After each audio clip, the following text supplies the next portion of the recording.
Assalamu alaikum wa rahmatullahi wa barakatuh. Walaikum assalam wa rahmatullahi wa barakatuh. Dear children, welcome back to the journey of our beloved Prophet Muhammad sallallahu alaihi wasallam. So children, how are you all? Alhamdulillah. Alhamdulillah. We hope that Allah subhanahu wa ta'ala always keep you happy and may you always keep smiling. Ameen. Today inshallah, we will tell you about the childhood of Prophet Muhammad sallallahu alaihi wasallam. So children, are you ready? Yes. Dear children, do you know where did the Prophet Muhammad sallallahu alaihi wasallam spend his childhood? In Arabia? Yes, in the village of the deserts of Arabia. Dear children, do you know it was a general tradition and custom of the Arabs of the cities to send their newborn children to women in the deserts of Arabia for nursing. This would help the children grow in a pure and healthy environment that was free of illnesses of the cities and towns. The children also learn the purest form of Arabic language. Prophet Muhammad sallallahu alaihi wasallam's mother Amina, according to this custom of Arabia, sent her baby to a nurse called Halima Saadia of the Banu Saad tribe to be brought up in the desert. On the way back from Makkah, from where Halima Saadia took the little Muhammad from his mother, much to the amazement of Halima and their fellow travelers, Halima's weak and slow donkey recovered its speed, and it was so fast that it left the caravan behind. The household of Halima Saadia was filled with barakat, blessings and happiness the moment they took Muhammad sallallahu alaihi wasallam. While Muhammad sallallahu alaihi wasallam stayed with Halima's family, the household overflowed with blessings. When the goats of Halima Saadia used to go grazing, they used to come back with their tummies filled up, and the goats gave a lot of milk. And on the other hand, the goats of all other people of the village, they used to return hungry and with no milk. The sheep and goats of Halima Saadia grew in number, and the house was filled with happiness. Halima and her husband knew that this was all due to the blessed child Muhammad sallallahu alaihi wasallam. The little Muhammad played with the children of Halima Saadia in the pure air of the desert and under the beautiful natural environment and grew up as a strong and healthy child. The Prophet sallallahu alaihi wasallam stayed with Halima's family till 4 years of age, and after that he returned to his mother Amina, with whom he stayed till 6 years. Only till 6 years? Yes, children, only till 6 years of age. This was because when Muhammad sallallahu alaihi wasallam was just 6 years old, he went with his mother, his grandfather, and a woman servant, Ayman, on a journey to Yasrib. There they met his mother's family and they visited where his father Abdullah was buried. But on the way back, little Muhammad's mother Amina fell ill and she passed away. The little Muhammad cried a lot while hugging his mother's grave, and he didn't want to go away from there. In this difficult time, Ayman gave little Muhammad a lot of love and support and took care of little Muhammad like a mother.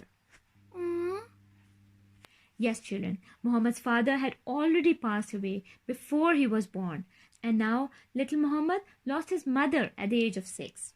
Now the Prophet Muhammad sallallahu alaihi wasallam became completely orphaned. Prophet Muhammad sallallahu alaihi wasallam's grandfather Abdul Muttalib took little Muhammad back to Makkah and took him under his care. Prophet's grandfather loved Muhammad a lot, more than his own sons, and respected Muhammad sallallahu alaihi wasallam like a grown-up. Dear children, do you know Prophet's grandfather Abdul Muttalib? Well, he was the custodian of Kaaba, and he used to sit on a cushion near Kaaba, and all his sons would sit around that cushion. And nobody was allowed to sit on the cushion. But he allowed only his grandson Muhammad to sit on his cushion with him.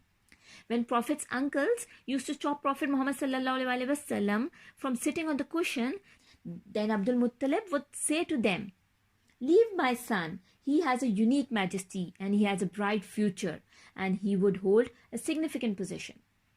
When little Muhammad, peace be upon him, was just 8 years old, his grandfather Abdul Muttalib's loving and kind shade came to an end. And Prophet's grandfather Abdul Muttalib fell ill and he also passed away. The little Muhammad's grandfather died, and before his death, he had asked his son Abu Talib to take Muhammad sallallahu alaihi wasallam under his care and protection. Little Muhammad's uncle Abu Talib took the responsibility of his nephew in the best way. Abu Talib was a poor man, but he was very noble and a kind-hearted person. Abu Talib not only included Muhammad, peace be upon him, in his sons, but also thought of Muhammad as more than his own sons. He took great care in the upbringing of Prophet Muhammad, peace be upon him, and remained Prophet's greatest helper and supporter throughout his life. Prophet Muhammad, peace be upon him, brought blessings with him, and soon Abu Talib could easily support his family with a small amount of money. Prophet Muhammad, peace be upon him, lived with his uncle Abu Talib till 25 years of age. When Muhammad, peace be upon him, was 12 years old, he accompanied his uncle Abu Talib on a trade caravan to Syria. The caravan stopped at the city of Basra near Syria. There, a Christian monk named Bahira saw the Prophet Muhammad, peace be upon him. What is a monk? Just like we have an imam or a Muslim scholar in our mosques, similarly, in the church, there is a religious scholar called a monk. When Abu Talib's caravan stopped at Basra, then this monk, Buhira, came out of his church, although he had never before come out of his church. The monk immediately recognized the Prophet Muhammad, peace be upon him, and holding the hands of little Muhammad, he said, Allah will send him as a mercy for the world.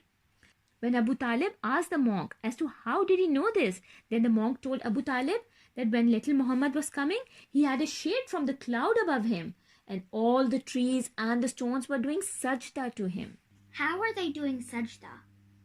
The trees and stones were bowing down, and this is how they were doing sajda to the little Muhammad.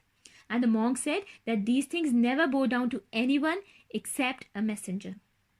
The monk told that he recognized Muhammad by the signs he had read in his religious books, the Torah or the Injil. The signs about the last prophet who would be born in Arabia. He also told Abu Talib not to take little Muhammad to Syria, where the Jews and Romans might recognize and try to harm Prophet Muhammad sallallahu alaihi wasallam. Abu Talib sent Muhammad, peace be upon him, back to Makkah, as the safety of his nephew was very important. It is reported that once there was a rainless year in Makkah and people were starving because of no food. So the Quraysh came to Abu Talib and said to let us go to Kaaba and pray for the rain.